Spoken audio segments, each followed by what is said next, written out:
ಮಹಾಲಕ್ಷ್ಮಿ ಮದುವೆ ಸೋಮವಾರದಿಂದ ಶನಿವಾರ ಸಂಜೆ 6:30ಕ್ಕೆ ನಿಮ್ಮ ಸನ್ ಉದಯದಲ್ಲಿ. ಮತ್ತೆ ಡೈಮೆನ್ಷನ್ ನ ಫೈನಲ್ ಮಾಡ್ಬೇಕು ಅಂತ ಅನ್ಕೊಂಡಿದೀವಿ. ಇವತ್ತು ಹೋಗ್ಲೇಬೇಕಮ್ಮ.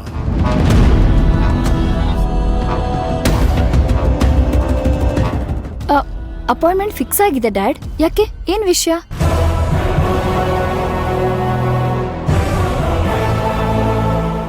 ಅಲ್ಲಮ್ಮ, ವಿಷಯ ಏನಿಲ್ಲ.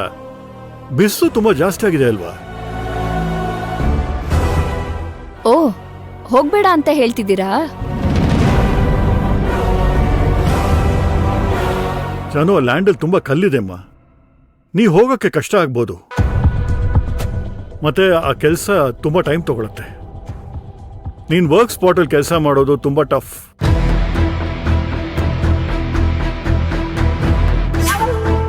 ನಿಜ ಹೇಳ್ತಿದ್ದೀರಾ?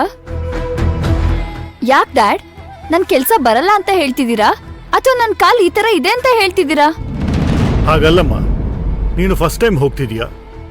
And I mean it be very tough. ನೀ ಸ್ವಲ್ಪ ರಿಕವರ್ ಆದ್ಮೇಲೆ. ಡ್ಯಾಡ್ ಪ್ಲೀಸ್, ನನಗೆಲ್ಲ ಅರ್ಥ ಆಗ್ತಿದೆ. ನಿಮ್ಗೆ ನಾನ್ ಕೆಲ್ಸ ಮಾಡ್ತಾ ಇದ್ದೀನಿ ಅನ್ನೋದನ್ನ ಡೈಜೆಸ್ಟ್ ಮಾಡ್ಕೊಳಕ್ ಆಗ್ತಿಲ್ಲ. ಇದೇ ಕೆಲ್ಸನ ಆ ಸಿಂಧು ಮಾಡ್ತೀನಿ ಅಂತ ಏನಾದ್ರೂ ಹೇಳಿದಿದ್ರೆ ಇಷ್ಟೊತ್ತಿಗೆ ನೀವು ಗ್ರೀನ್ ಸಿಗ್ನಲ್ ಕೊಟ್ಬಿಡ್ತಾ ಇದ್ರಿ ಅಲ್ವಾ?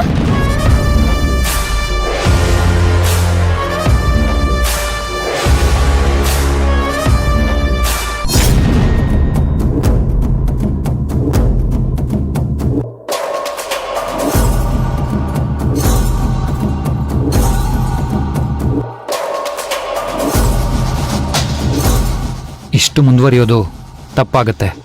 ಇವರು ಈ ಮನೆ ಯಜಮಾನ್, ಮೇಲಾಗಿ ನಮ್ಮಿಬ್ರನ್ನು ಅಮ್ಮಂಗಿಂತ ಹೆಚ್ಚಾಗಿ ನೋಡ್ಕೊಳ್ತಾ ಇರೋ ಅತ್ತೆ ಕಣೆ.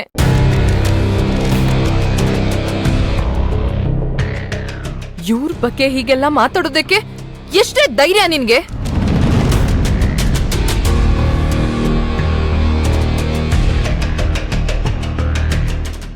ಅನ್ಕೊಂಡಿದ್ ಸಾಧಿಸ್ಬಿಟ್ಟೆ ವಸುಂಧರಾ.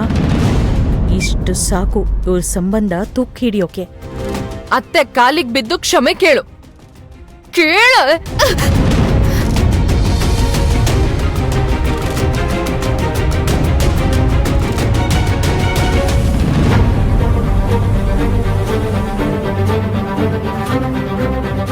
ಸಿಂಧು ಅವರೇ, ಇದು ಅಣ್ಣನ ಪರ್ಸನಲ್ ವಿಷಯ.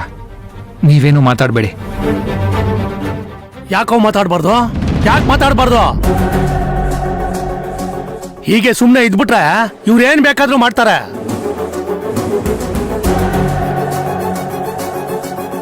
ನನ್ನನ್ನು ಎಸ್ಟೇಟ್ ಇಂದ ಅಥರ್ವ, ನೀನು ರೆಡಿ ಆಗೋ. ಒಂದಲ್ಲ ಒಂದಿನ ನಿನ್ನನ್ ಮನೆಯಿಂದ ಹೊರಗಾಕಕ್ಕೂ ಇವ್ರು ಹೇಸಲ್ಲ. ಅದನ್ನ ನನ್ ಮೊಮ್ಮಗನ್ ಯಾಕೆ ಹೇಳ್ತಾ ಇದ್ಯಾ? ಅವನು ನಮ್ಮನೆ ಮಗ. ಮತ್ತೆ ಮನೆ ಮಗ ಸಂತೋಷವಾಗಿರೋದು ಅಮ್ಮ ಮಗಳಿಗೆ ಇಷ್ಟ ಇಲ್ವಲ್ಲ? ಯಾಕೆ? ಕುಮಾರ್, ಮಾತು ಎಲ್ಲೆಲ್ಲಿಗೋ ಹೋಗ್ತಾ ಇದೆ. ಹೋಗ್ಲಿ ಬಿಡು. ಎಲ್ರಿಗೂ ಇದ್ರ ಹಿಂದೆ ಇರೋ ಕಾರಣ ಗೊತ್ತಾಗ್ಬೇಕಾಗಿದೆ. ಯಾಕೆಲ್ರೂ ಸೇರ್ಕೊಂಡು ಪಾಪ ಆ ಸಿಂಧುನ ಬಲಿಪಶು ಮಾಡ್ತಾ ಇದ್ದೀರಾ?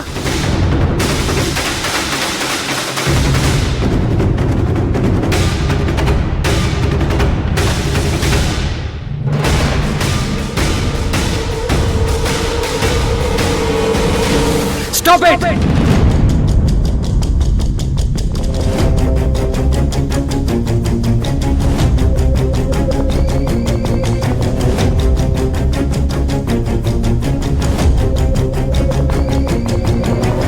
ಅಣ್ಣ, ಇದು ನಿಮ್ಗೆ ಅತ್ತಿಗೆಗೆ ಸಂಬಂಧಪಟ್ಟ ವಿಷಯ. ನೀವಿಬ್ರು ಸಾಲ್ವ್ ಮಾಡ್ಕೊಳ್ಳೋದೇ ಒಳ್ಳೇದು.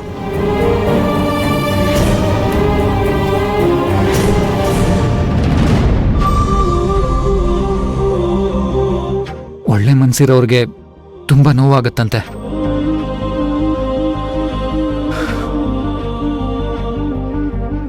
ನೀವು ಬನ್ನಿ.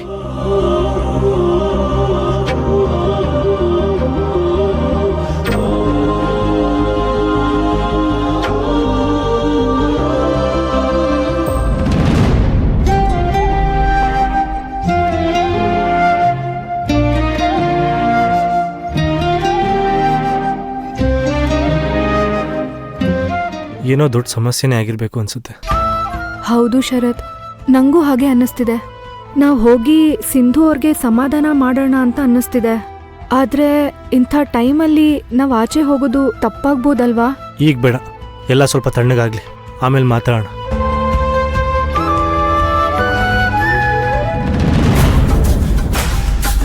ಅತ್ತೆ, ದಯವಿಟ್ಟು ನನ್ನ ಕ್ಷಮಿಸ್ಬಿಡಿ ಅತ್ತೆ. ಏ ಭವಾನಿ, ಏನ್ ಮಾಡ್ತಿದ್ಯಮ್ಮ? ನನ್ನಿಂದ ನೀವು ಸಿಂಧು ಕೈಲಿ ಹೀಗೆಲ್ಲ ಮಾತನ್ನಿಸ್ಕೋಬೇಕಾಯ್ತು.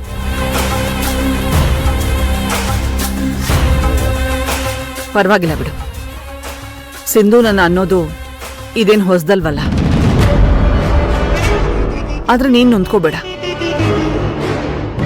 ಅಕ್ಕ ಏನೋ ಸಾಧಿಸ್ಬೇಕಾದ್ರೆ ಅವಳು ನೀನ್ ಬೆನ್ ಹಿಂದೆ ನಿಂತಿದ್ರೆ ಚೆನ್ನಾಗಿರ್ತಾ ಇತ್ತು. ಅಥರ್ವ, ವಿರಾಟ್ ಹೇಳ್ದಾಗೆ ನೀವಿಬ್ರೇ ಈ ವಿಚಾರನ ಡಿಸೈಡ್ ಮಾಡಬೇಕು. ಆದ್ರೂ ನಿನ್ನ ಅಮ್ಮನಾಗಿ ನಾನು ಹೇಳೋದೇನಂದ್ರೆ, ಭವಾನಿ ಡ್ರೈವಿಂಗ್ ಕಲಿಯೋದು ನನಗೂ ಇಷ್ಟ. ಅವಳು ಇಂಡಿಪೆಂಡೆಂಟ್ ಆಗಿ ಯೋಚನೆ ಮಾಡಬೇಕು ಅನ್ನೋದೇ ನನ್ನ ಆಸೆ. ಮಿಕ್ಕಿದ್ದು ನಿನಗೆ ಬಿಟ್ಟಿದ್ದು. ನೀನು ಹೇಳೋದು ಸರಿಯಾಗಿದೆ ಅಮ್ಮ.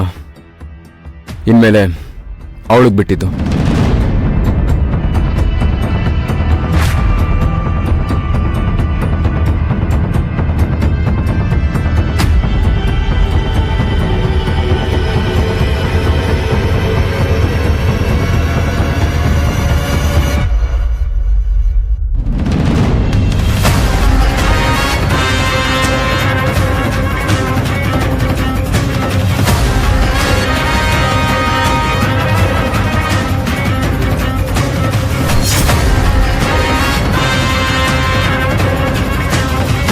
ಅಲ್ಲಮ್ಮ, ನಾನು ನಿನ್ನ ಆರೋಗ್ಯದ ಬಗ್ಗೆ ಯೋಚನೆ ಮಾಡಿದ್ದು. ಇದು ಸಿಂಧು ವಿಷಯ ಯಾಕೆ? ನಿಮ್ ಪ್ರತಿ ಮಾತಲ್ಲೂ ನಿಮ್ ಪ್ರತಿ ಯೋಚನೆಯಲ್ಲೂ ಅವಳೇ ಇರ್ತಾಳೆ ಅಂತ ನನಗ್ ಚೆನ್ನಾಗ್ ಗೊತ್ತು ಡ್ಯಾಡ್. ಅದನ್ನ ನಾನು ತಪ್ಪು ಅಂತ ಹೇಳಲ್ಲ ಡ್ಯಾಡ್. ಆದ್ರೆ ನಾನ್ ನಿಮ್ ಮಗಳಾಗಿ ಯಾವ್ದ್ರಲ್ಲೂ ಏನು ಪ್ರೂವ್ ಮಾಡಿಲ್ವಲ್ಲ, ಅದಕ್ಕೆ. ನೀವ್ ಅವಳನ್ನ ನಂಬೋದು ಸಹಜ ಬಿಡಿ. ಆದ್ರೂ ಈ ತರ ಮಾತ್ ಕೇಳಕ್ಕೆ ನಿಮ್ ಮಗಳಾಗಿ ಎಷ್ಟು ಬೇಜಾರಾಗುತ್ತೆ ಅಂತ ಗೊತ್ತಾ ಡ್ಯಾಡ್? ನನ್ ಡ್ಯಾಡ್ ಸ್ವಂತ ಮಗಳನ್ನ ನಂಬ್ತೀರಾ ಬೇರೆ ಯಾರನ್ನೂ ನಂಬ್ತಿದಾರೆ ಅಂತ ಕೇಳಕ್ಕೆ ತುಂಬಾ ಜೆಲಸ್ ಫೀಲ್ ಆಗುತ್ತೆ ಡ್ಯಾಡ್. ಆದ್ರೆ ನನ್ ಡ್ಯಾಡ್ ಬೇರೆಯವಳಿಗೋಸ್ಕರ ನನಗೇನು ಮಾಡಕ್ ಆಗಲ್ಲ ಅನ್ನೋದಿನ ನನಗ್ ಡೈಜೆಸ್ಟ್ ಮಾಡ್ಕೊಳಕ್ ಆಗಲ್ಲ ಡ್ಯಾಡ್. ನಾನು ಹಾಗೆ ಹೇಳಿಲ್ಲಮ್ಮ. ಹೇಗೆ ಹೇಳಿದ್ರು ಖುಷಿನೇ ಡ್ಯಾಡ್. ನಿಮಗೆ ನನ್ ಮೇಲೆ ಕನ್ಸರ್ನ್ ಇದೆ ಅಂತ ಕೇಳಿ ನನಗ್ ಖುಷಿ ಆಗುತ್ತೆ.